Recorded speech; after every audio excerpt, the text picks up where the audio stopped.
The curtains moved gently in the summer wind. The smell of flowers came in through the open window. And in the distance there was the faint noise of London traffic. It was very peaceful in the artist's studio. Lord Henry Wotton was lying back in a large chair, smoking a cigarette. He was watching the blue smoke rise to the ceiling. And he was also watching his friend, Basil Hallward, the artist. Basil was standing in front of a painting which was nearly finished. It was the portrait of a young man, a very beautiful young man. Basil and Lord Henry were good friends. They had studied at Oxford University together. Now they were both about 30 years old. Basil worked very hard, and he was a well-known artist. Lord Henry, who was called Harry by his friends, did not work at all. He was a rich man. He spent his money on expensive food and clothes and on valuable books and paintings. Lord Henry pointed towards the painting. "That is the best portrait you have ever painted, Basil," he said. "You must show it in the best art gallery in London," Lord Henry continued. "Everybody must see it." "I am not going to show this picture in a gallery," Basil replied. "Not going to show it?" said Harry in surprise. "You artists are silly people. You want to be famous. You become famous. Then you don't like being famous. Think, Basil. It's bad when people talk about you, but it's worse when they don't talk about you. Why won't you show the picture?" "I know you will laugh at me, Harry," answered Basil, "but I can't show the picture because it shows too much of me. It is too much like me." "Nonsense," said Harry. "The picture does not look like you at all. You have black hair and a strong, intelligent face, but you are not beautiful, Basil. The young man in the portrait has blonde hair and a pale face, and he is beautiful." "You don't understand me at all, Harry," said Basil. "I don't mean that I look like Dorian Gray." "Dorian Gray? Is that the young man's name?" "Yes, that is his name. I didn't want to tell you." Basil stopped talking and went out of the door into the garden. Harry laughed and followed him. The two young men sat on a long wooden seat under a laurel tree. The summer wind moved through the shiny leaves. Harry looked at his watch. "I shall have to go soon, Basil," he said. "But first, I want an answer to my question." "What question?" asked Basil. "Why won't you show the picture of Dorian Gray in a gallery? What is the reason?" "I told you the reason," said Basil. "It is too much like me." "But what do you mean?" asked Harry. "I'm an artist," said Basil. "An artist paints pictures of other people, but I believe that an artist shows his own feelings in every picture he paints. Each time I paint a picture, I show feelings that are inside me. I don't want people to look at the picture of Dorian Gray. I don't want them to find out about my feelings." Basil stopped speaking. Harry bent down and picked a small white flower from the grass. "And what are your feelings, Basil? Tell me," he said. He looked closely at the tiny flower. At last Basil spoke again. "I met Dorian at a party. It was Lady Brandon's party, and a lot of people were there. Dorian and I saw each other at the same time. I felt afraid, but I don't know why. Then I felt that this person was very important to me. I felt that I had known him for a long time. Somebody introduced Dorian to me. Somebody made a joke, and we both laughed. Suddenly Dorian and I were friends." "Well, laughter is the best beginning for a friendship," said Harry. "And it's the best ending for a friendship, too." "Harry, you are never serious," said Basil. "Dorian is my closest friend. I see him every day. He is the most important thing in my life. He is more important to me than my work. I thought your work was the most important thing in your life, Basil, said Harry. It is important, but I need Dorian. I'm a better artist now that I know Dorian. Do you remember that picture of the landscape, the woods and fields? Everybody thought it was my best painting. Do you know why it was good? It was good because Dorian was there. He saw me paint it. Dorian has the power to make me a better artist. But I don't want him to know this. I don't want anybody to know. So I can't show the painting in a gallery. It shows too much of me. It's too much like me. I think you're wrong, Basil, said Harry. Poets put their feelings into their poems, and they make money. So artists must put their feelings into their pictures. Then they can make money too. Then Harry thought of something else. You will get tired of this beautiful young man, he said. One day his beauty will disappear, and Dorian Gray won't be interesting any more. No, Harry, that is not true. Don't talk like that, said Basil. Dorian's beauty is not important to me. Dorian himself is important to me. Dorian Gray must be an interesting young man, said Harry. I want to meet him. I don't want you to meet him, replied Basil quickly. You don't want me to meet him? No. Suddenly Basil's servant came out into the garden. Mr. Dorian Gray is here, sir. He is in the studio, he said. I will have to meet Dorian now, said Harry, laughing. Please tell Mr. Gray that I am coming, said Basil to the servant. Then Basil turned to Harry. He was upset, and he spoke slowly to Harry. Please be careful, Harry, he said. Dorian is beautiful and very young. You are never serious, and you say strange things. Don't talk to him. Please don't try to influence him, to change him. Your influence would be bad, and I need him. I need him to help me with my work. You're talking nonsense, said Harry, smiling. Now introduce me to Dorian Gray. He took hold of Basil's arm and led him into the studio.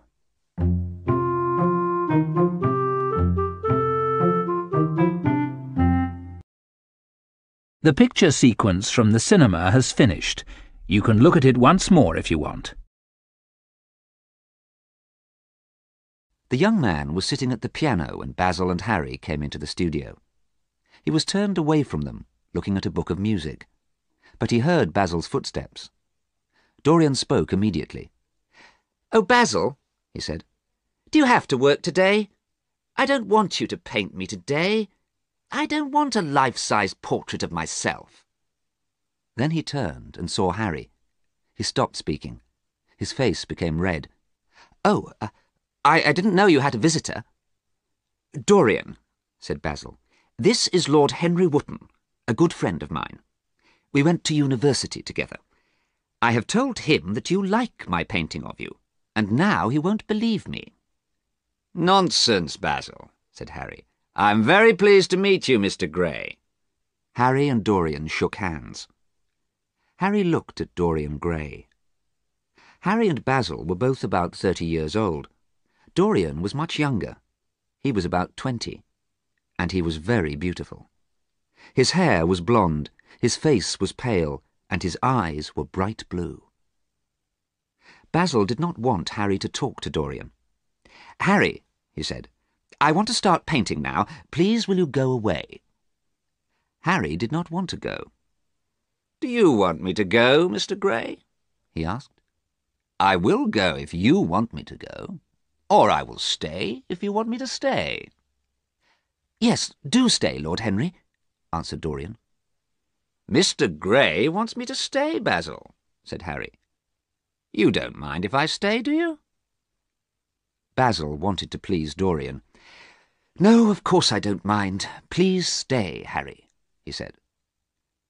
But, Basil went on, you must not listen to Harry, Dorian.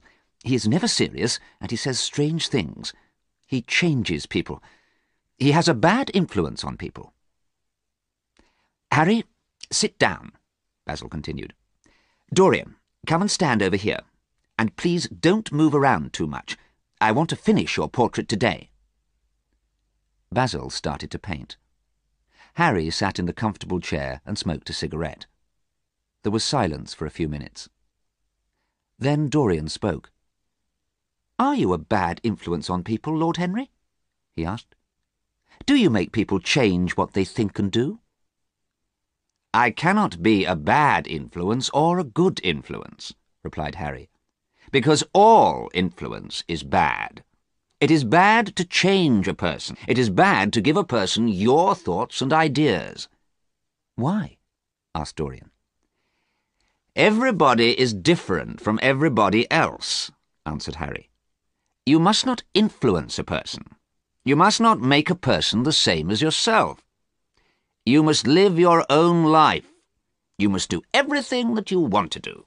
You must enjoy life, the good things and the evil things. You must not worry about what other people think." Dorian was confused.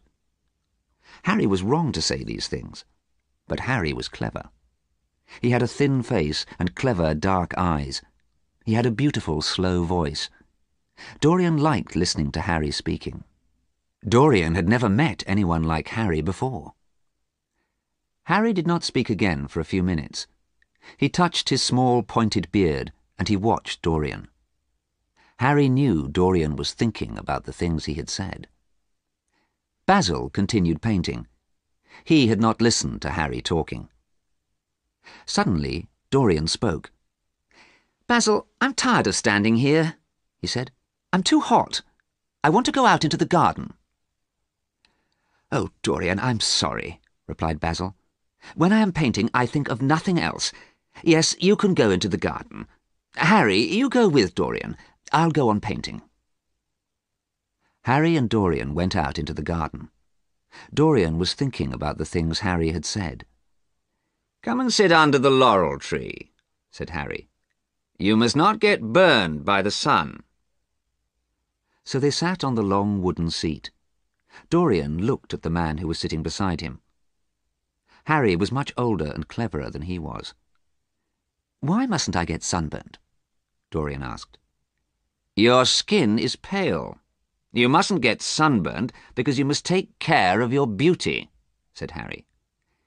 "You are young and you are beautiful, and youth is very valuable." Dorian looked at Harry's long white hands and listened to Harry's beautiful, slow voice.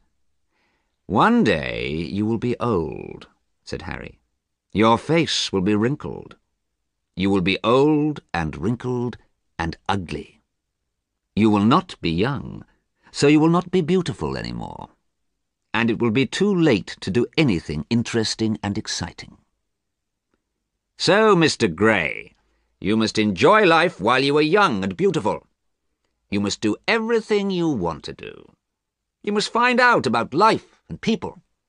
You must not worry about what other people think."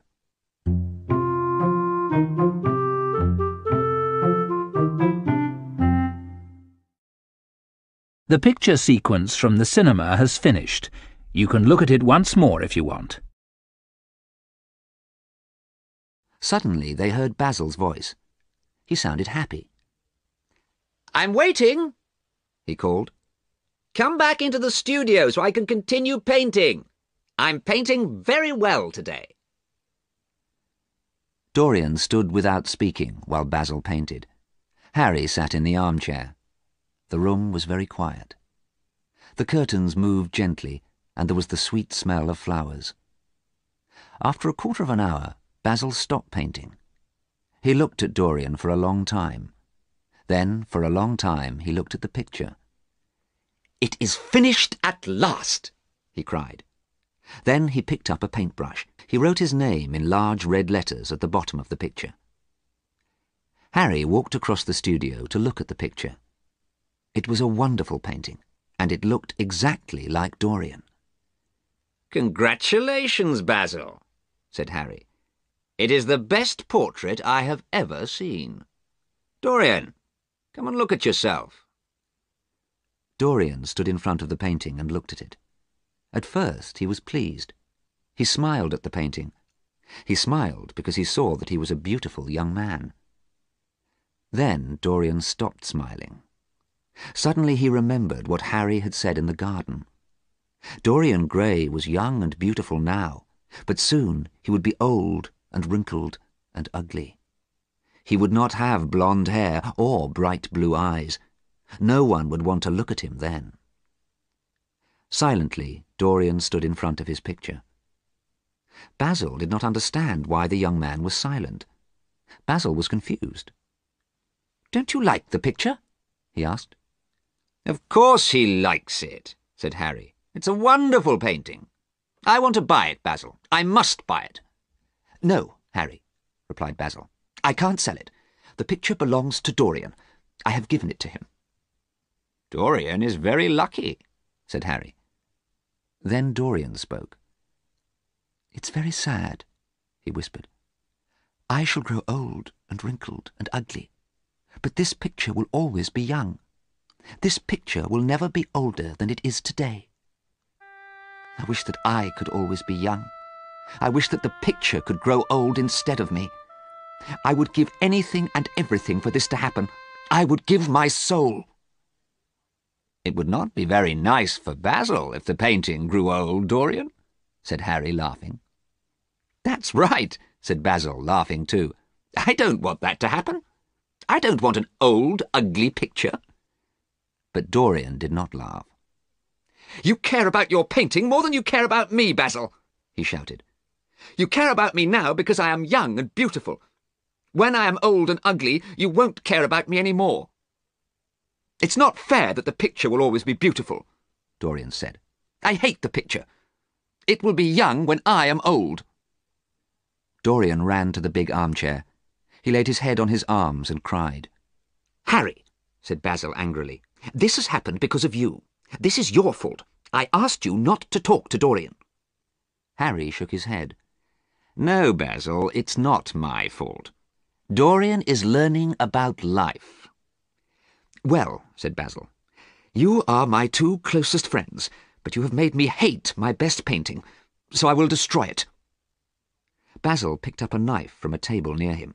He was going to cut up the picture and destroy it. Suddenly Dorian ran across the room and pulled the knife from Basil's hand. "Don't, Basil! Don't destroy the painting! It will be murder! Don't, please!" "Well, I'm happy that you like the picture now, Dorian," said Basil. "When the paint is dry, you can have your portrait. Now," he continued, "shall we have some tea?" Basil rang a bell, and soon his servant brought the tea. The three friends drank their tea quietly. Then Harry spoke. "Let's go to the theatre this evening," he said. "I don't think I want to go to the theatre," answered Basil. "I would very much like to go to the theatre with you, Lord Henry," said Dorian quickly. "Don't go, Dorian," said Basil. "Stay here and have dinner with me." "I can't, Basil. I want to go to the theatre with Lord Henry," said Dorian. Harry listened and smiled. He knew Dorian would go with him.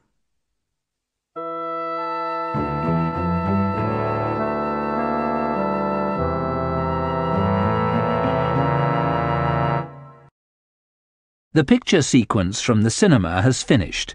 You can look at it once more if you want. Harry did not know much about Dorian Gray. Basil had told Harry very little about the young man. But Harry wanted to know all about Dorian. So Harry asked his friends in London about Dorian Gray. He asked about Dorian's family. Harry enjoyed the story of Dorian Gray. It was a sad and romantic story about love and death. Dorian's grandfather was Lord Kelso, a very rich old man. Dorian's mother was Lord Kelso's daughter, the beautiful Lady Margaret.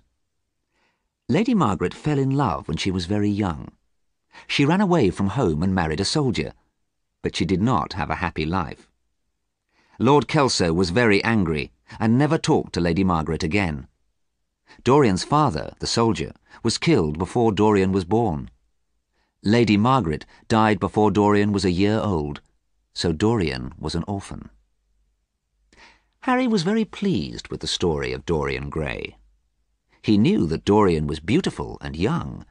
Now he also knew that Dorian was an orphan. And he knew that Dorian was going to be very rich. Soon Dorian would be 21. Then he would have all Lord Kelso's money. Yes, it was a sad and romantic story. Now Harry was even more interested in Dorian Gray. Harry saw Dorian many times in the next few weeks. They met in people's houses and at art galleries and in theatres. Harry wanted to talk to Dorian. Dorian had listened to Harry in Basil's studio. Harry wanted the young man to listen to him again and again. He wanted to give his thoughts and ideas to the young man. So Harry talked and talked. At the theatre and at parties and at dinners. He laughed and played games with words. He said funny things. He said clever things. And he said dangerous things. Everybody listened to Harry. But Harry was not talking to everybody. He was talking to Dorian. Sometimes Dorian smiled. Sometimes his eyes were wide open with surprise. Dorian listened to everything Harry said. It was a month after Harry had met Dorian at Basil's studio. Harry had been out to lunch, and he arrived home in the middle of the afternoon. "You are very late, Harry," said a voice. "I've been waiting a long time to see you." The voice sounded very unhappy. Harry went into the library. "You're very late, Harry," said Dorian again. "I wanted to see you. I've got something to tell you. I'm in love, Harry. I have to tell you. I'm in love with the most beautiful girl." There was silence.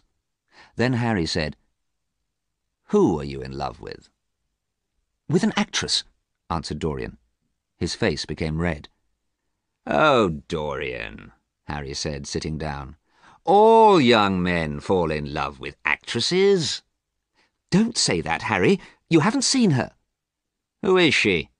"Her name is Sybil Vane." "I've never heard of her." "She isn't well known yet," said Dorian. "But everybody will know about her soon. One day she will be famous. She's a wonderful actress." "Oh, is she?" said Harry, lying back in his chair. "Tell me about Sybil Vane. Where did you meet her?" "I will tell you about her, Harry, but you must be kind to me. You mustn't laugh at me. I met her because of you." "Because of me?" said Harry. "Yes. You told me to find out about life. You told me to enjoy life, the good things and the evil things. So I went out. I walked around London. There was excitement and danger everywhere. I knew that something wonderful was going to happen. Then, one night, I went to a different part of London. I had not been there before. At about 8:30, I was in front of a dirty little theatre. The manager was standing outside. He was a horrible man. He was fat and dirty. "It's £1 for a ticket, sir," he said. "Buy a ticket for the best seat in the theatre, sir." And he took his hat off. Dorian stopped speaking because Harry had started to laugh. "Don't laugh at me, Harry," he said. "It's cruel of you to laugh at me. I'm telling you how I met Sybil." "The play was Romeo and Juliet by Shakespeare," Dorian went on. "Romeo was a fat, ugly old actor, but Juliet was a beautiful young actress. She was about 17 years old. Her hair was dark brown. Her face was small and pale, like a little flower. Her eyes were large and dark blue. I fell in love with her immediately. I have been to that theatre every night for 3 weeks. I have seen Sybil act in lots of different plays. She is a wonderful actress. Why didn't you tell me about actresses?" "Because everybody falls in love with actresses, Dorian," said Harry. "You are cruel, Harry. I wish I had not told you about Sybil." "You had to tell me about Sybil," answered Harry. "You will always tell me everything that you do. Now tell me more." "Oh, Harry," said Dorian, "Sybil is wonderful. She calls me Prince Charming." Harry laughed, but he was pleased. Dorian had been a quiet, frightened boy when they met at Basil's studio. Now he was growing into a man and learning about life. "Harry, I want you to see Sybil. I want you to see her act in Romeo and Juliet." "Very well, Dorian. I shall come tomorrow, and I shall bring Basil too." Oh, Basil, yes. I'm afraid I haven't seen him for a week. He sent me my portrait and I haven't thanked him. I do like the picture, Harry, Dorian continued. I am pleased with it. But it stays young and beautiful, while I grow older. Today I am a whole month older than the picture. Harry smiled. "We will see you tomorrow night at 7 o'clock at the theatre," he said. Dorian left the house, and Harry sat for a while in the library. He thought about Dorian. Harry's brown eyes shone with pleasure. He was pleased that Dorian was in love. He wanted to see what Dorian did next. Harry did not care if Dorian was sad or happy. He had told Dorian to enjoy life, the good things and the evil things, and Harry was going to watch what Dorian did. It was late, and the sun was low in the sky. Harry got up from his chair and went to change his clothes. He went out to dinner. When he returned home that evening, there was a telegram waiting for him. It said that Dorian was engaged to be married to Sybil Vane.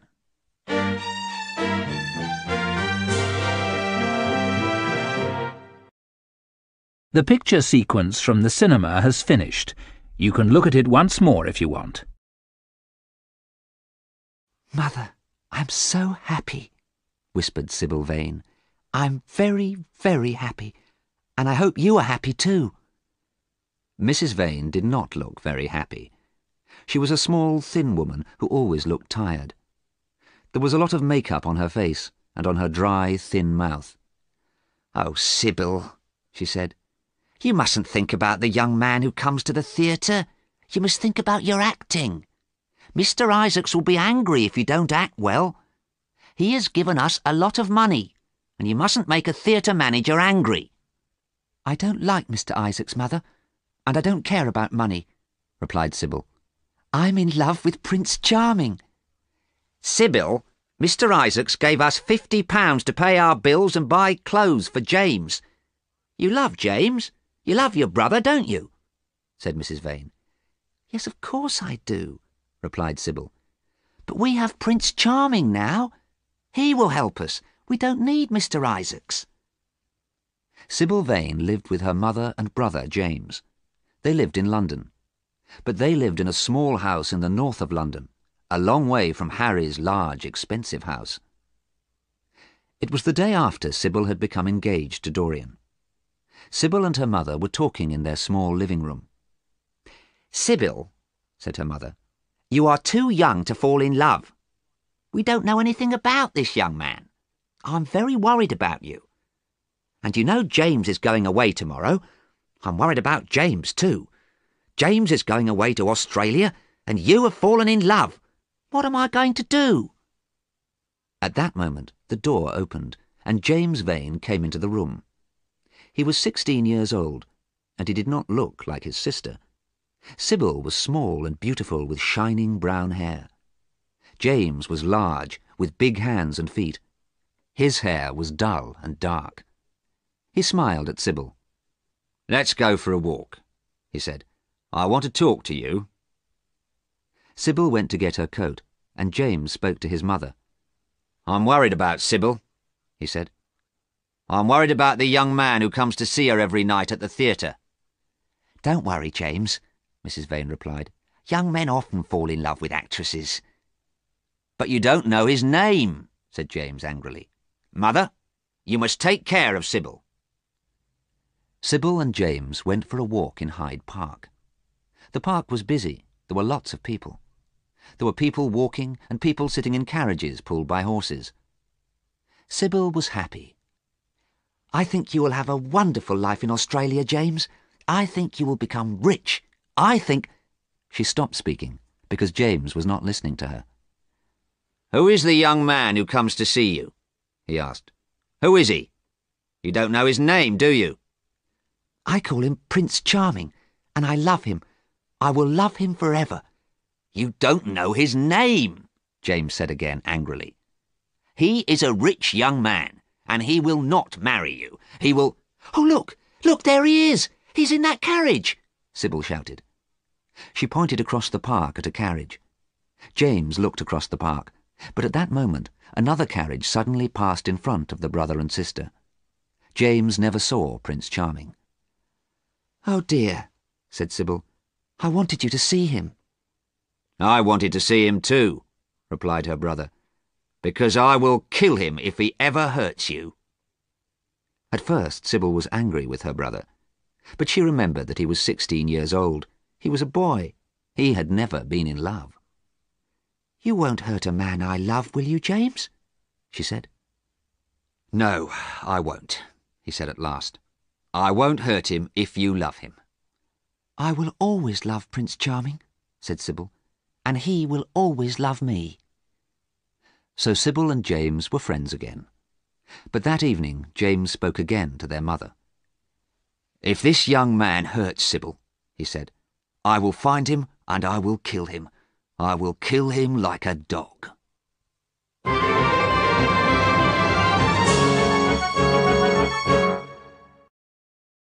The picture sequence from the cinema has finished. You can look at it once more if you want. The same evening, Harry, Basil and Dorian went to the theatre. Basil was unhappy that Dorian was going to marry an actress, but he could see that Dorian was happy. Mr. Isaacs, the theatre manager, met the three friends outside the dirty little theatre. Dorian thought he was a horrible man, but Harry liked him. Inside the theatre, it was very hot and the lights were bright. There was an orchestra playing some music very badly. Lots of young men and women were laughing and shouting at each other. Harry looked around the dirty, noisy theatre. What a strange place to meet the person you love, he said unkindly. But Basil spoke kindly to Dorian. Yes, it is a strange place, he said, but I'm pleased you came here. Sybil has made you very happy. Oh, yes, said Dorian. I'm sorry the orchestra is so bad, he added, but soon you will see Sybil. A few minutes later, the play started, and very soon things started to go wrong. Sybil Vane was very lovely, but she acted very badly. Tonight she was a terrible actress. The audience started to shout at the actors. Some people left the theatre. The manager looked very angry. Basil and Harry did not want to watch the play, and Dorian's face became very pale. Harry picked up his coat and stood up. She is very beautiful, Dorian, he said, but she can't act. Let's go. I'm sorry I asked you to come with me, said Dorian. Perhaps Sybil is ill, Basil said kindly. We'll come again another time. No, replied Dorian. She's not ill. Last night she was a great actress. Tonight she is a very bad actress. She is a very ordinary person. Don't talk like that, cried Basil. She is the girl you love. Come with us, Dorian. Let's go. But Dorian would not leave the theatre. Go away and leave me here, he said. I want to be alone. Basil and Harry left the theatre. The play became worse and worse. Most of the people left the theatre and went home. When the play ended, Dorian went to see Sybil. He went to her room behind the stage. He was very unhappy and angry. He had told Harry and Basil that Sybil was a great actress. They had come to see her, and tonight she had been a terrible actress. But when Dorian saw Sybil, she looked pleased. She spoke to him happily. Oh, my dear, I acted very badly tonight. Before I met you, I was a good actress. I pretended to be in love when I acted the part of Juliet. Now I don't need to act. I am in love. I don't want to act again. Isn't it wonderful? You must take me away from the theatre. We must go away together. But Dorian did not look at her. He ran to a big armchair. He sat down and put his head on his arms. You have killed my love for you, he whispered. I thought you were a great actress. You acted the parts of beautiful women. I loved you because you were clever and exciting. Now you are boring and stupid." "You don't mean this, do you?" whispered Sybil. "My God, I was stupid to love you," said Dorian. "Oh, tell me that you love me," cried Sybil. "Kiss me. I will do anything for you. I will act again. I will be a good actress for you." Sybil fell to the floor, and she lay there crying. Dorian looked at her for a moment. Then he spoke. "I am going now," he said quietly. "I don't want to be unkind to you, but I don't want to see you again." Dorian left the theatre, and Sybil lay on the floor crying.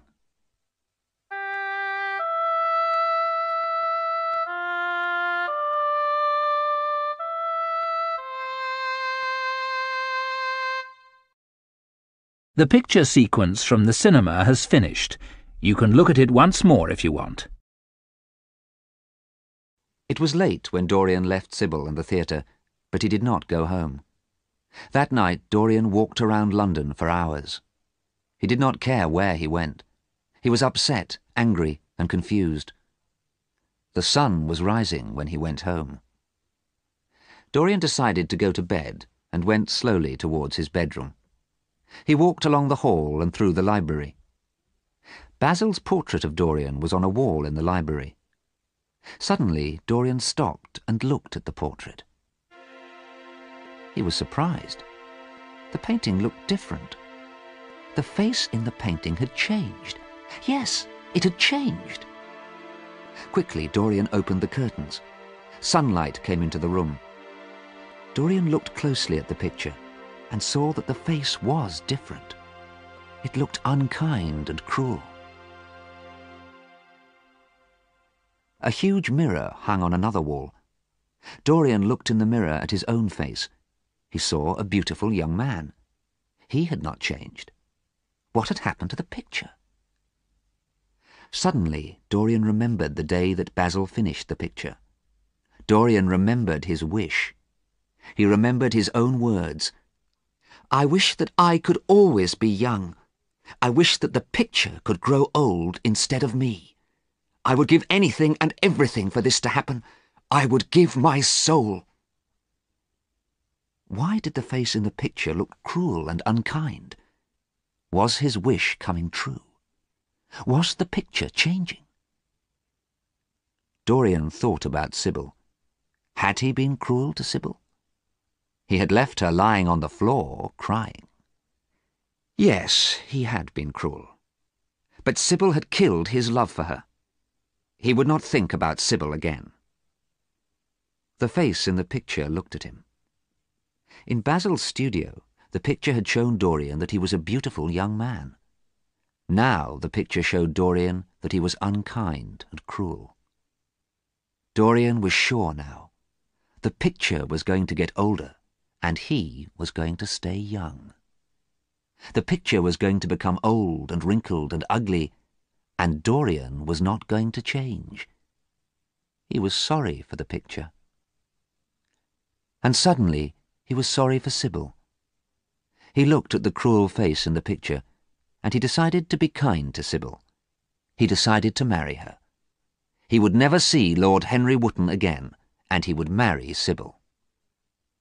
Dorian quickly covered the picture with a cloth and left the library. Later that day, Dorian woke up after a long sleep. It was 1:15 in the afternoon. Dorian got dressed and went to the library. A servant brought him some food and also brought Dorian a letter.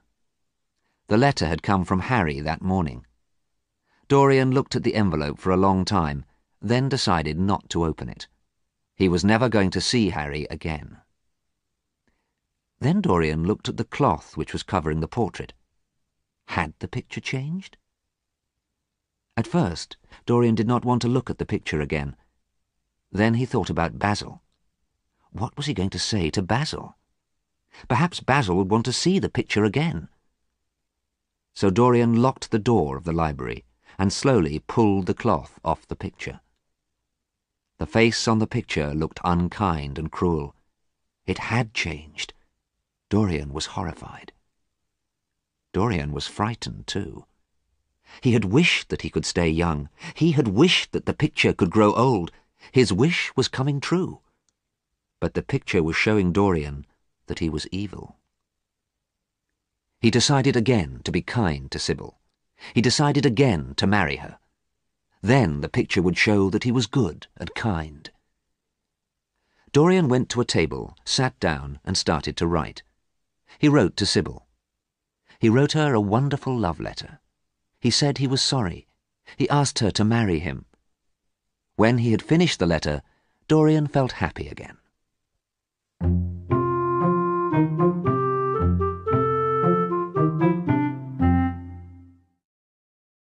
The picture sequence from the cinema has finished. You can look at it once more if you want. Suddenly, there was a knock on the door of the library. "Dorian!" shouted Harry's voice. "Dorian, are you there? Let me in, my dear boy. I want to see you." At first, Dorian did not answer. He did not want to talk to Harry. Harry was a bad influence on him. Harry made him behave badly and think about strange things. Dorian remembered Harry's words. You must do everything you want to do. You must enjoy life, the good things and the evil things. You must not worry about what other people think. But Harry was wrong. Dorian wanted to forget Harry's words now. He wanted to be good and kind to people. Then Dorian decided to see Harry. He decided to talk to Harry for the last time. Dorian covered the picture with the cloth and unlocked the door of the library. "Oh, Dorian," said Harry, "I'm very sorry about what has happened, but don't worry about it. Don't think about it." Are you talking about Sybil? Asked Dorian. "Yes," replied Harry, "but don't worry. Tell me, did you talk to Sybil after the play last night?" Yes, I did, said Dorian. I was very angry with her. I was unkind and cruel to her. I can be cruel. Before last night I did not know I could be cruel. Now I have learnt more about myself. "I am pleased that you are not upset," said Harry. I have decided what to do now, replied Dorian. I have decided to be good and kind. I don't want to be cruel and evil. I am going to marry Sybil. "Marry Sybil? Dorian, didn't you read my letter? I wrote to you this morning." Harry stopped speaking. No, I didn't, said Dorian. I didn't want to read it. You're a bad influence on me. Harry walked across the room. He sat down next to Dorian and took hold of the young man's hands. "Dorian, I'm sorry. That letter told you that Sybil is dead." "Dead?" shouted Dorian. "No, she isn't dead. She can't be dead. You're lying." He pulled his hands away from Harry. "It is true," said Harry. "The story is in all the newspapers. There is going to be an inquest, an inquiry to find out about her death. The police need to find out what happened."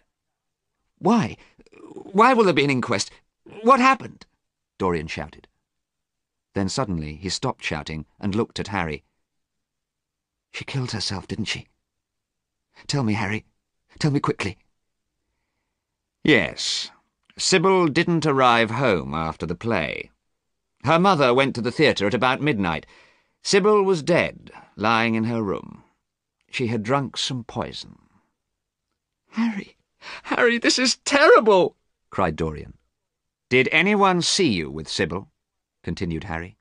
"We don't want your name in the newspaper stories too." No, nobody saw me, replied Dorian quietly. "Good," said Harry. "Now you must come out with me tonight. There is a wonderful singer at the opera tonight." So, whispered Dorian to himself, I have killed Sybil Vane. I did not cut her throat with a knife, but I killed her. Then Dorian remembered his portrait. He remembered the cruel face. "I was going to be good and kind," he shouted. "I was going to marry Sybil. Now I can never be good." Harry took a cigarette out of a gold case. "It wasn't a good idea to decide to marry Sybil," he replied. "You know it wasn't a good idea, don't you, Dorian? Marriage is boring. Marriage doesn't make you a good person." "Perhaps you are right," said Dorian. "I don't want to cry. Sybil's death has been an interesting experience. I have learnt about myself. Now we do not need to talk about it again. I will meet you at the opera tonight." Harry left the library, and Dorian went straight to the portrait. He quickly pulled away the cloth. The face was cruel and unkind.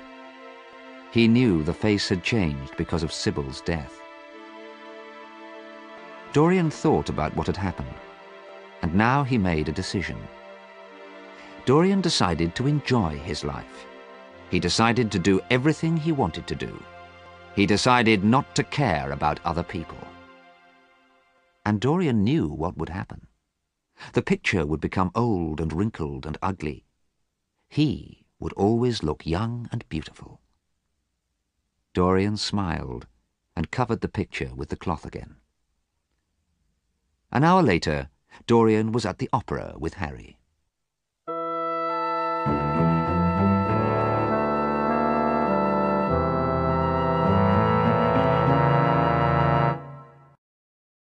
The picture sequence from the cinema has finished. You can look at it once more if you want.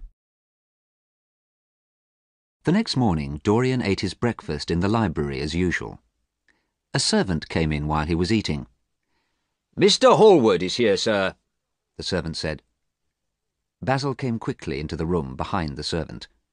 "I am very pleased to see you," said Basil. "I have been very worried about you. I came here last night after I read the news about Sybil. Your servant said that you had gone to the opera, but I knew it couldn't be true." Dorian continued eating his breakfast. "I thought you had gone to visit Sybil's family," Basil went on. "I didn't know where you were." "My dear Basil," said Dorian, "I was at the opera, of course." Dorian sounded very bored. "I had a nice evening.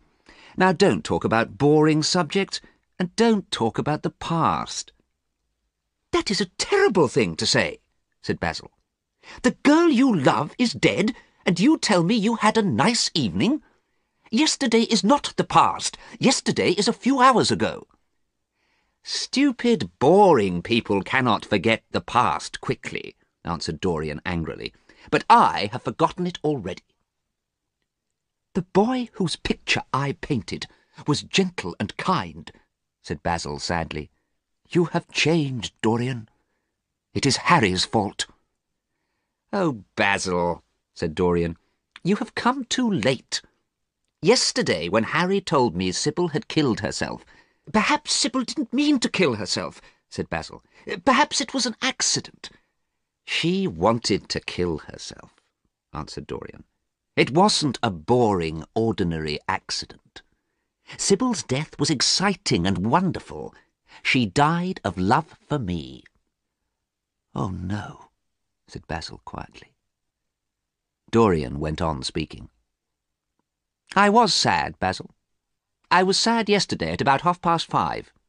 Now I'm not sad, so you don't need to worry about me. Be pleased that I'm not sad." Basil sighed. He decided to say nothing else about Sybil. "I would like to paint another portrait of you," said Basil. "No," shouted Dorian. "No, that's impossible. You can't." Basil was very surprised. "But Dorian, why not?" he asked. Then he saw that a cloth was covering his portrait of Dorian. "And why have you covered the picture? It's the best portrait I've ever painted." Basil walked across the room towards the painting. "No!" shouted Dorian. "You mustn't look at it." "But Dorian, I want to show the picture in a gallery in Paris," replied Basil. "I want to see it." "You can't," said Dorian. "I will never speak to you again if you look at it." "And," Dorian thought quickly, "you have changed your mind.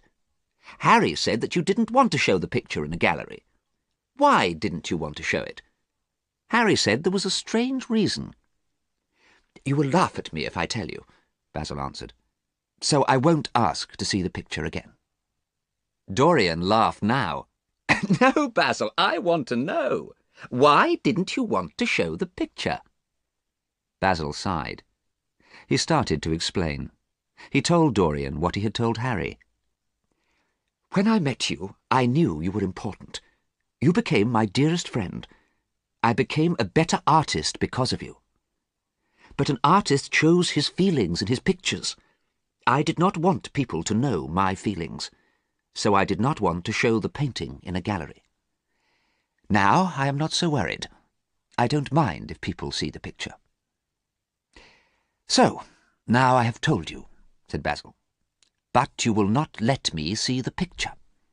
You will not let me paint you again, and you will not give me a reason. You make me very sad. Dorian smiled. Basil was not going to find out the secret of the picture. We are still friends, Dorian said, and I will come and have tea with you soon. That'll be nice. As soon as Basil left, Dorian walked across the library to the portrait. Carefully, he folded the cloth very tightly around the painting. Nobody, he thought to himself, will ever see this again. Dorian rang a bell to call a servant. Get someone to help you, he said. Carry this picture upstairs to the top of the house. Put it in the small room in the attic. Dorian watched while 2 servants carried the painting up to the attic room. Then he locked the door and put the key in his pocket. It was the only key to that room. It was 5 o'clock when Dorian went back to the library. He found that Harry had sent him a copy of the evening newspaper. There was a report in the newspaper about the inquest on Sybil's death. The report said that Sybil had drunk poison by accident and killed herself. The report did not say anything about Dorian. Dorian threw away the newspaper. Later, Dorian met Harry at a hotel to have dinner. They sat at a small round table. I'm hungry, said Dorian.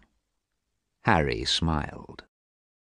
The picture sequence from the cinema has finished. You can look at it once more if you want.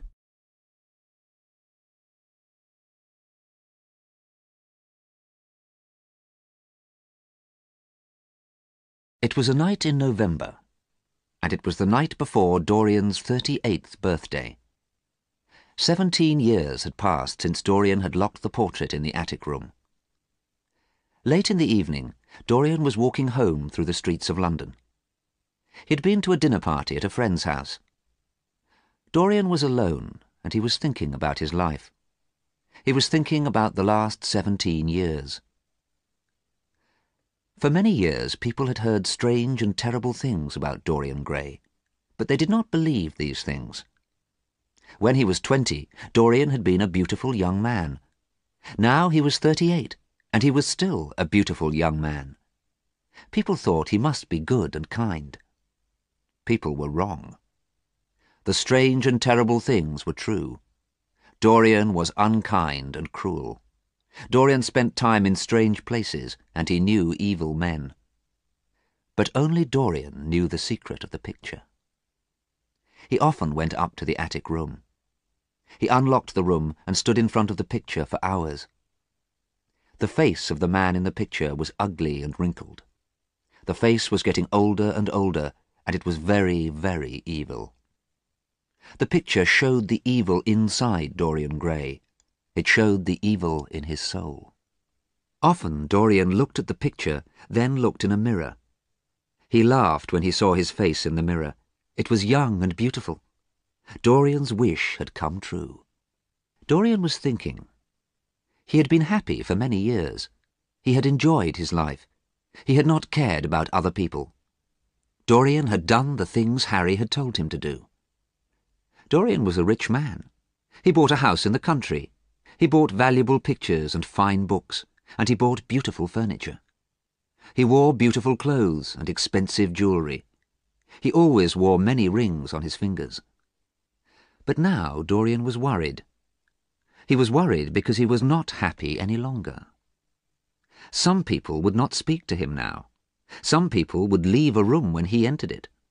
Some people told stories about the strange life of Dorian Gray. and Dorian was worried that somebody would find out the truth. He was worried that somebody would see the portrait. Then everybody would find out that the stories were true. They would find out that he was an evil man. Dorian was hurrying home to see his portrait now. Often he left dinner parties early and hurried home to see his portrait. Sometimes he went on holiday, then hurried home to see his portrait. It was 11 o'clock, and it was a foggy night. Dorian saw very few people as he walked home. He had nearly reached his house when a man walked past him. The man was walking very fast and carrying a suitcase. Dorian recognized the man. It was Basil Hallward. Dorian did not want to talk to Basil, so he walked more quickly. But suddenly he heard Basil's voice. "Dorian! Dorian! I'm pleased to see you." Dorian had to stop and turn round. "I've been to your house," continued Basil. "I wanted to see you before I went to Paris. I am leaving on the midnight train, and I wanted to talk to you before I went. I am going to the station now. You walked straight past me. Didn't you recognize me?"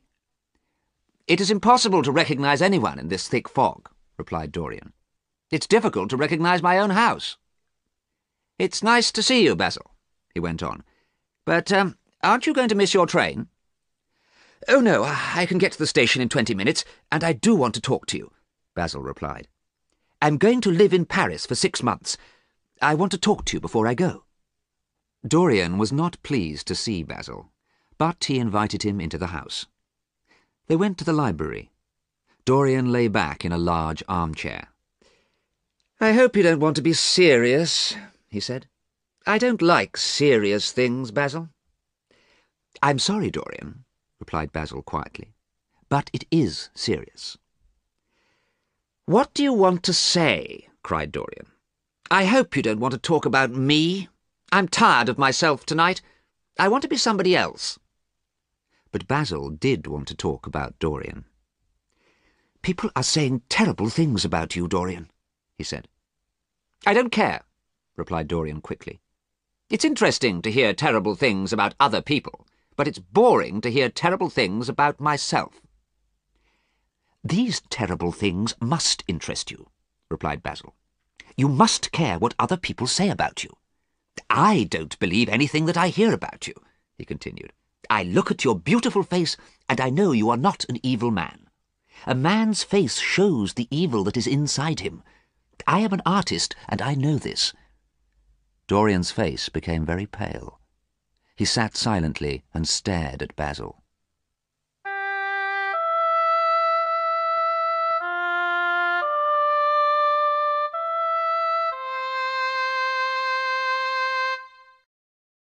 The picture sequence from the cinema has finished. You can look at it once more if you want. Outside it was very dark and very foggy. In the library it was very quiet. The room was lit by a small lamp on a table. Basil sat down and continued talking. "Why don't people want to be your friends any more, Dorian?" he asked. "The Duke of Berwick will not stay in the same room as you. Because of you, Sir Henry Ashton has left England forever. And there are worse things," he went on. "A young soldier has killed himself. Adrian Singleton has disappeared. Lord Kent is very upset about his son. Nobody will talk to the Duke of Perth. Oh, Dorian, these people were your friends. What have you done to them?" "Stop it, Basil," shouted Dorian. "I haven't done anything. It's not my fault if young men do stupid things." "I want to believe you," said Basil sadly, "but you have influenced your friends. You have made people do terrible things. What did you do to Harry's sister? Now no one will speak to her. Are you an evil man, Dorian?" "Take care, Basil," said Dorian. "Do not say any more." But Basil continued speaking. "I told people that you were a good man. I said I knew you well. But do I know you well? I cannot see your soul. I do not know if there is good or evil inside you." "No," said Dorian slowly. "You cannot see my soul." His body was shaking, and his face was very pale. Basil looked at Dorian's face. "Nobody can see inside another man," he said. "Nobody can see another man's soul." Suddenly Dorian laughed. He gave a loud, unpleasant laugh. "Come with me, Basil," he said, picking up the lamp from the table. "You have said enough about my soul. Tonight you shall see it." Dorian led Basil upstairs towards the room in the attic. When they reached the door of the room, Dorian turned to Basil. "Are you sure you want to come in?" he asked. "Yes," Basil said, but he was confused. What did Dorian mean? What was in the room? Dorian laughed again and unlocked the door. They walked across the room. Dorian put the lamp on an old table. Then he pointed at the cloth which covered the picture. "You think that nobody can see another man's soul," he said. "You're wrong. Pull away that cloth and you will see mine." Dorian's voice was hard and cruel. "What are you talking about? Are you mad?" asked Basil. Suddenly, Dorian pulled away the cloth, and Basil saw the picture. He saw the terrible face in the picture smiling at him. It was the most awful face he had ever seen. Basil moved backwards, away from that cruel, evil face. He could see that it was his painting. It was his painting of the blonde, pale and beautiful young man. The hair was blonde, the mouth was red, and the eyes were blue. But the face was wrinkled and ugly, and it was evil.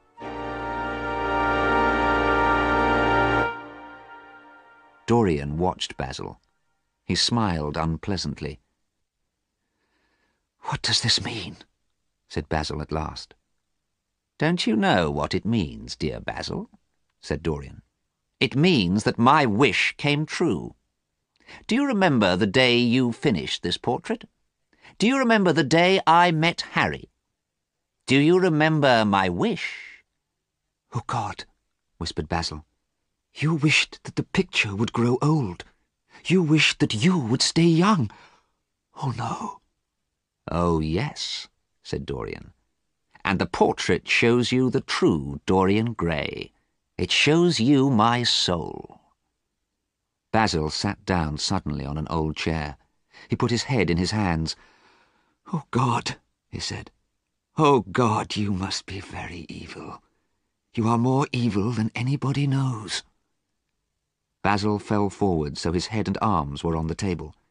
He did not want to look at the picture again. "We must pray, Dorian," he said. "It is not too late." "It is too late," replied Dorian. "It's much too late to pray." Then suddenly Dorian became angry. He became angry with Basil. It was Basil's fault. Basil had painted the picture. He hated Basil. Dorian looked at the terrible face in the picture. It was smiling at him, and it was evil. A knife was lying on the old table. Dorian picked up the knife and looked at Basil. Then he stabbed his friend with the knife. He pushed the knife into Basil's neck. Basil's head hit the table, and Dorian stabbed him again and again. Basil made a terrible sound. He tried to breathe, but he could not. Blood came from his mouth.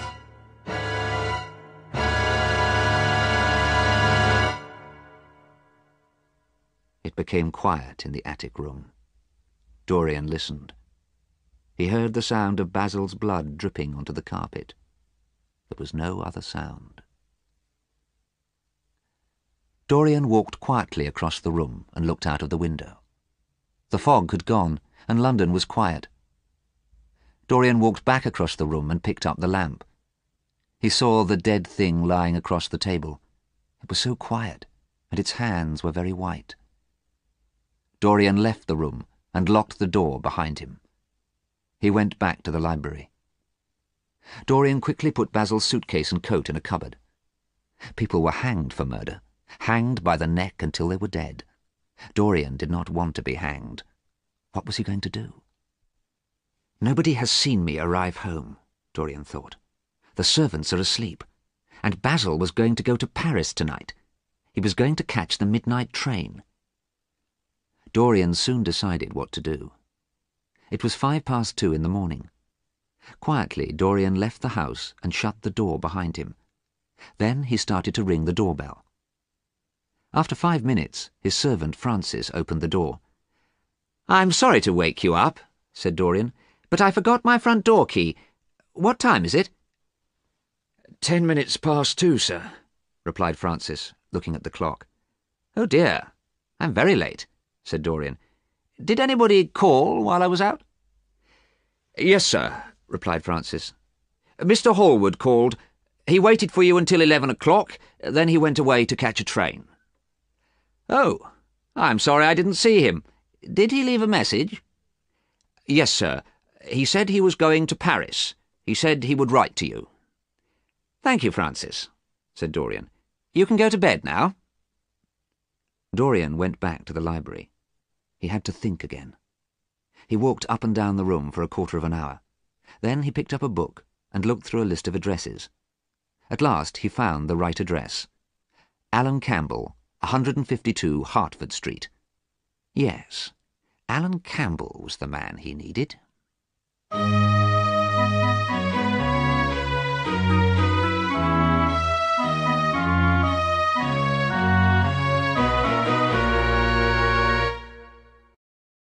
The picture sequence from the cinema has finished. You can look at it once more if you want. At 9 o'clock the next morning, Dorian was sleeping. He did not look like a man who had murdered a friend. But when he woke up, Dorian remembered what had happened. He tried not to think about Basil. He thought for a long time about which clothes to wear. He put on his rings. Then he took them off and put on different rings. Dorian ate his breakfast, but he could not forget Basil's body sitting at the table in the attic room.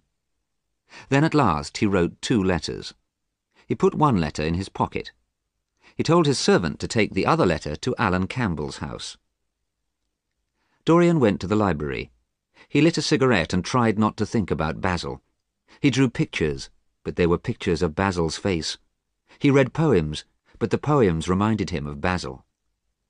Poor Basil, he thought. What a horrible way to die. Dorian became frightened. He thought about Alan Campbell. Perhaps Alan Campbell would not come. Alan Campbell was a very clever scientist. Dorian and Alan Campbell had been good friends for many years, but Alan had not talked to Dorian for 18 months. Nobody knew why they were not friends any more. Now Dorian needed Alan's help. At last Alan Campbell arrived. He had black hair and a very pale face. He looked very unhappy. Dorian was pleased to see him. "Alan," he said, shaking hands, "it is kind of you to come. Thank you for coming." Alan did not look pleased to see Dorian.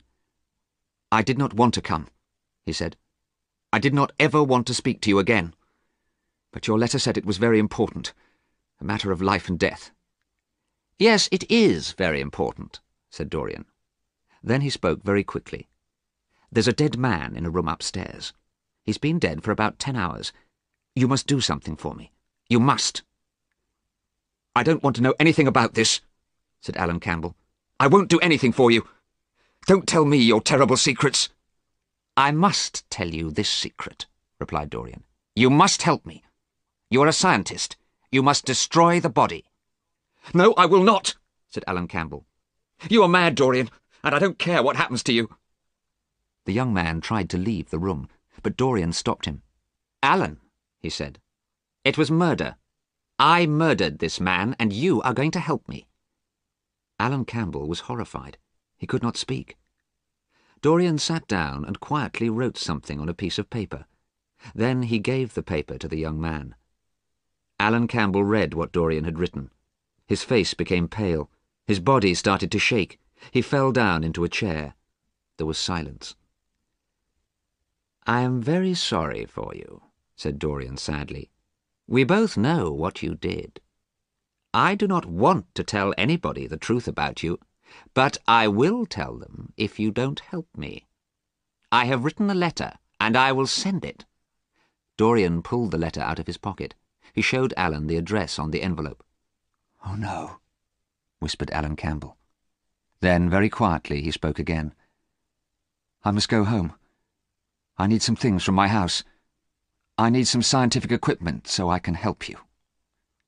You are not going to leave here, said Dorian. Write a list and one of my servants will get the things you need.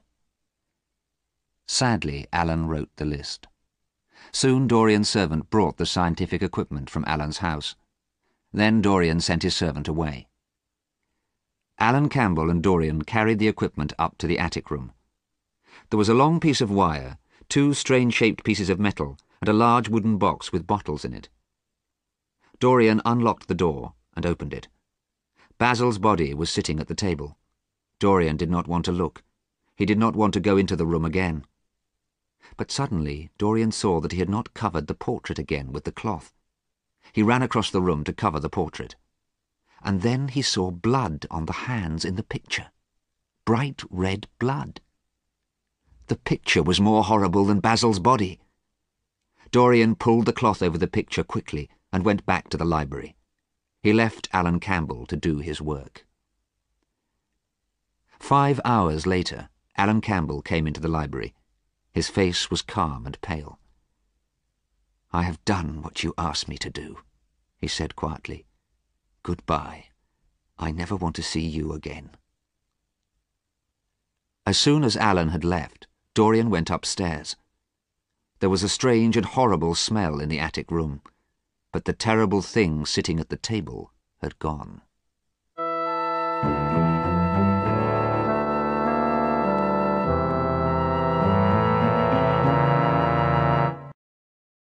The picture sequence from the cinema has finished.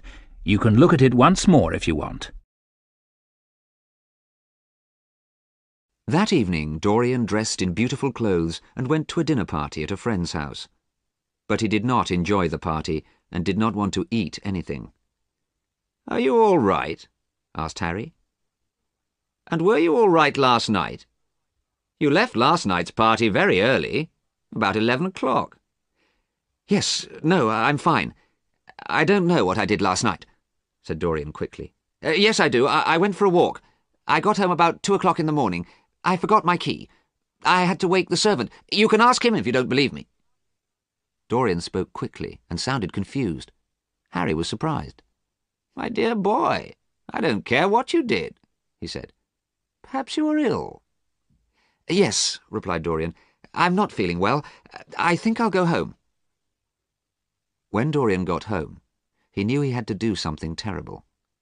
He had to burn Basil's coat and suitcase, so that nobody would find out the truth about Basil's death. People thought Basil had gone to Paris. Nobody expected to see him for 6 months. The coat and suitcase smelt horrible when he burnt them. Dorian felt very unhappy.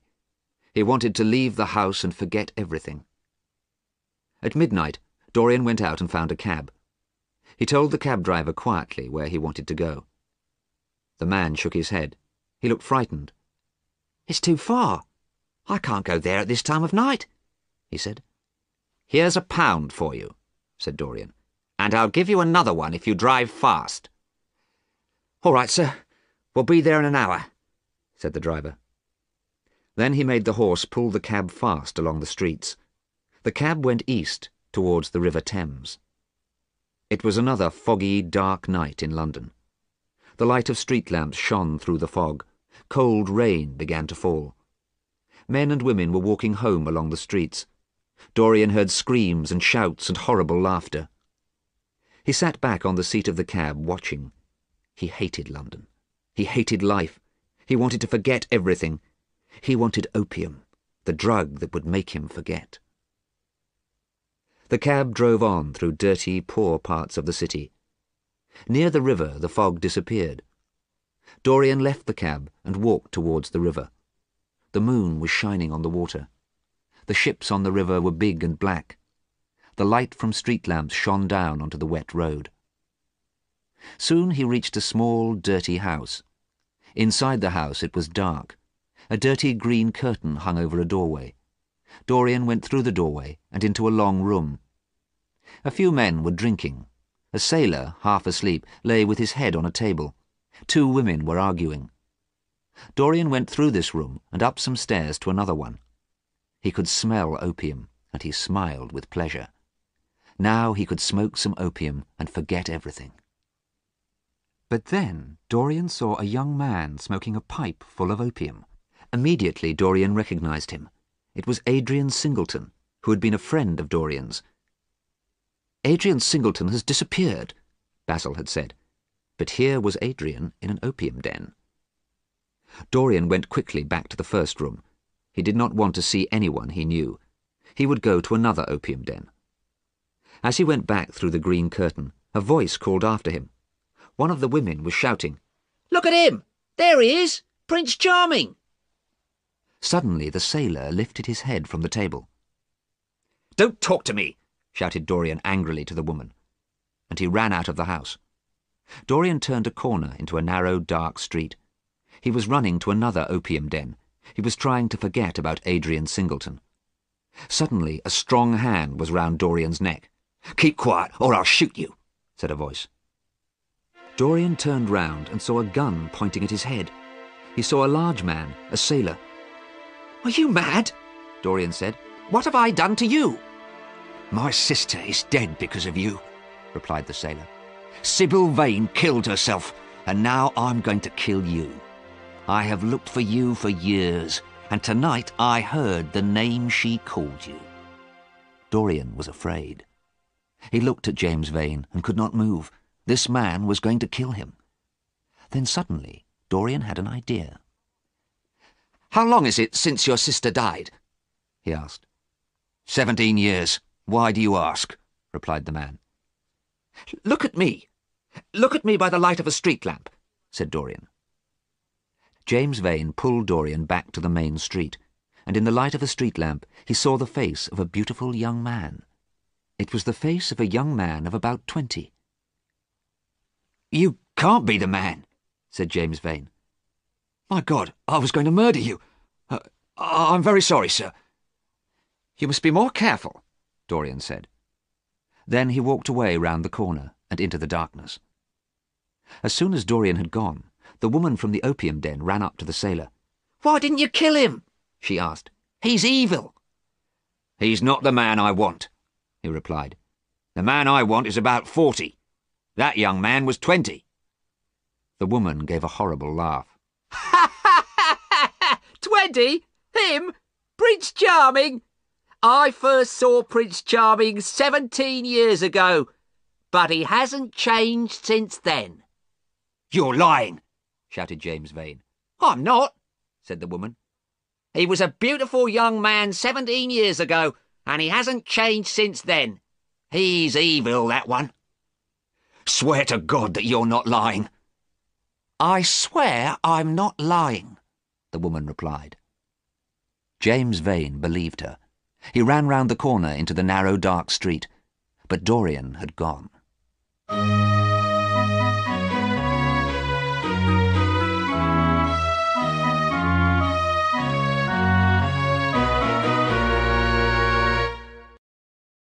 The picture sequence from the cinema has finished.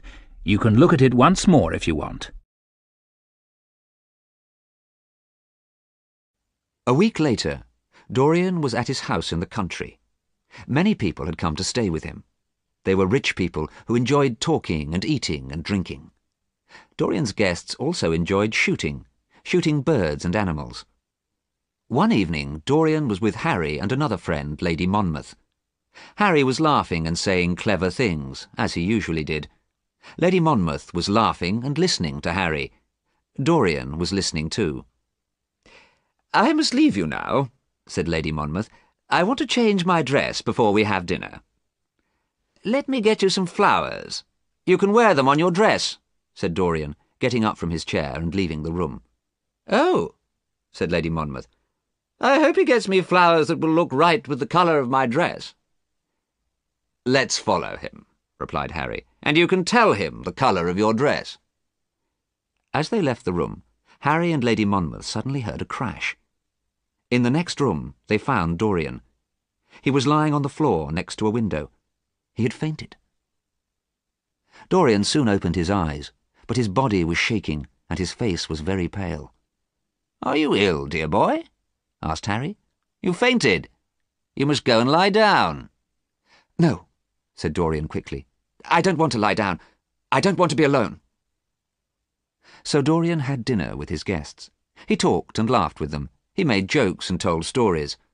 But he was remembering the white face looking at him through the window.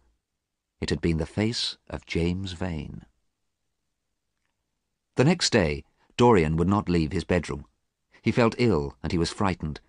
He was frightened if he heard a noise or saw a door open. He remembered Sybil Vane. He remembered the murder of Basil. He remembered the face at the window. Dorian lay in bed, but he did not sleep.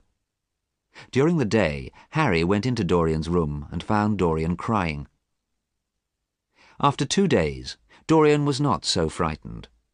James Vane could not know where he was. James Vane must be in London. He had imagined James Vane's face at the window. On the 3rd day, Dorian was feeling better. Some of his guests were going out to shoot birds, and Dorian decided to go too. It was a cold day, and the sun was shining. Dorian felt happy as he walked through the woods. Harry and Lady Monmouth walked beside him. Suddenly, one of the guests shot at something among the trees. There was a cry, the terrible cry of a man in pain. People shouted and ran towards the noise. Soon they pulled the body of a man out of the trees. Dorian watched in horror. Harry touched Dorian's arm. "I think we'd better stop shooting today," he said. "Oh, Harry, this is terrible, and something more terrible is going to happen. I know it," replied Dorian. "Don't worry about it, Dorian," said Harry. "It was an accident. It wasn't a murder." Harry was never serious for long. "I would like to meet a person who has done a real murder," he went on, laughing. Lady Monmouth laughed too, but Dorian suddenly felt ill. His face became very pale. Dorian smiled politely. "I'm feeling tired. I must go to my room. Excuse me." In his room, Dorian lay down on his bed. His body shook with terror. Fear and death were everywhere in this house. He did not want to spend another night here. At 5 o'clock, Dorian told his servant that he wanted to take the night train to London. The servant went to pack Dorian's suitcases, but he soon returned. "Excuse me, sir," he said to Dorian. "There is a problem with the dead man, the man who was shot." "Yes, what is it?" said Dorian. "Do you need money to give to his family?" "No, sir. This is the problem. We don't know who he is. He was carrying some money and a gun, but we could not find his name on anything. He's a sailor." "A sailor!" cried Dorian. Suddenly he was excited and hopeful. He ran to the door. "Where is the body? Quick! I want to see it now." The body had been taken to a farm. It lay on the floor in one of the buildings. A handkerchief covered the dead man's face. "Take that cloth off the face," said Dorian. A farm worker took away the handkerchief. Then Dorian looked down at the face and gave a cry of joy. The man who had been shot was James Vane. Dorian went home with his eyes full of tears. They were tears of joy because he was safe. James Vane could not kill him now.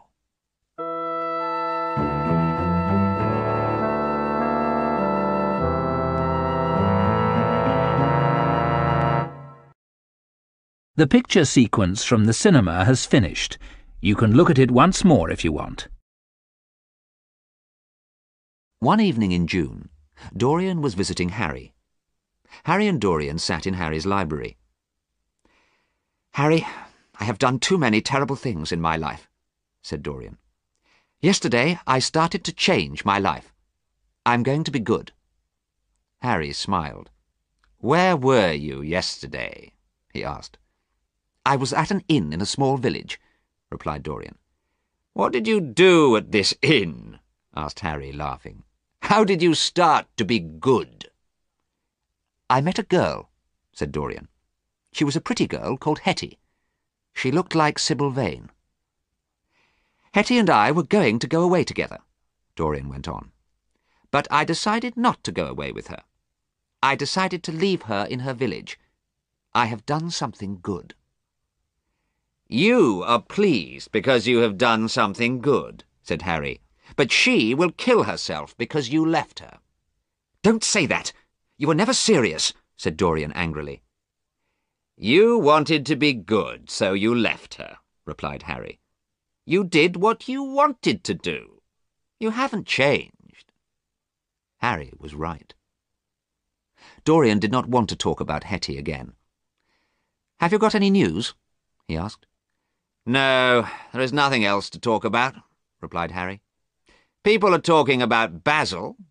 Nobody knows what has happened to him." "Basil?" said Dorian in a surprised voice. "Are people still talking about him? It's a month since people noticed that he had not come back from Paris." "My dear boy, people will talk about Basil for 3 months. Then they will talk about somebody else.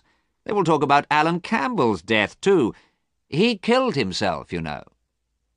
Dorian did not want to talk about Alan Campbell, but he talked about Basil. "What do you think happened to Basil, Harry?" "I don't know. Perhaps he is dead. I don't want to think about it," replied Harry. There was silence for a while. Then Dorian spoke again. "People are saying that Basil was murdered, aren't they? Do you think Basil was murdered?" "Nobody would want to murder Basil," replied Harry. "Everybody liked Basil. He didn't have any enemies." "Perhaps I murdered Basil," said Dorian. "Have you thought of that, Harry?" Dorian watched Harry carefully, but Harry laughed. "You're talking nonsense, dear boy. You couldn't murder anybody." "Let's talk about something else," Harry continued. "Poor Basil isn't interesting any more. He hadn't painted a good picture for a long time. What happened to his picture of you, Dorian?" "Oh, I lost it," replied Dorian quickly. "You look the same now, as young as you were when the picture was painted," said Harry. "Don't change your life. You have had a good life. You have done everything you wanted to do, and you have not changed at all." "I'm not the same as that young man," said Dorian. "I want to change. I want to be good." "Don't change," said Harry. "You're beautiful, and you are perfect. You and I will always be friends." As he left Harry's house, Dorian's face was very sad. It was a warm night. Dorian started to walk home from Harry's house. He walked past 2 young men and heard one of them whisper, "That's Dorian Gray." Dorian felt tired. He did not want people to recognize him. He did not want people to talk about him any longer. He did not want to hear his name. As he walked, Dorian thought about his life. Dorian suddenly wanted to be young again. He wanted to be the young man whose picture Basil had painted. Dorian was still thinking when he reached home. Perhaps it was not too late to change his life. He had been kind to Hetty. He had left her in her village. Perhaps he was starting to be good. Dorian went up to the attic room. He wanted to look at the picture. Perhaps the picture was changing again. Perhaps the picture was not so ugly now.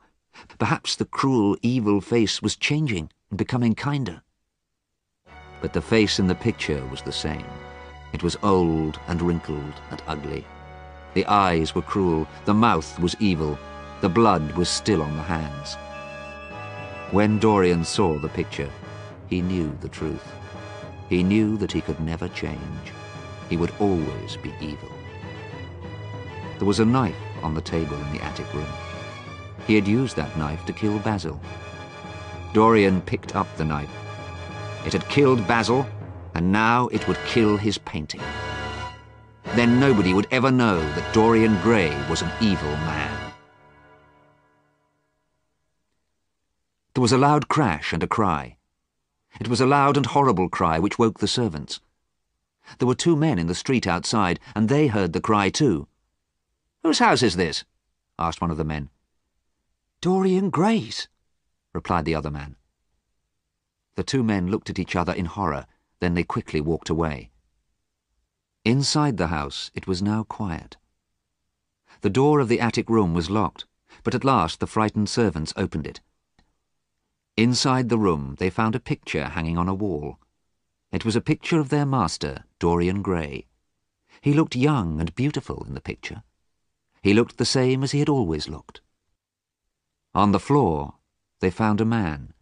He was ugly and old and wrinkled. His face was evil, and he was dead with a knife in his heart. At first, the servants did not know the man, but then they looked at the rings on his fingers, and they knew who it was.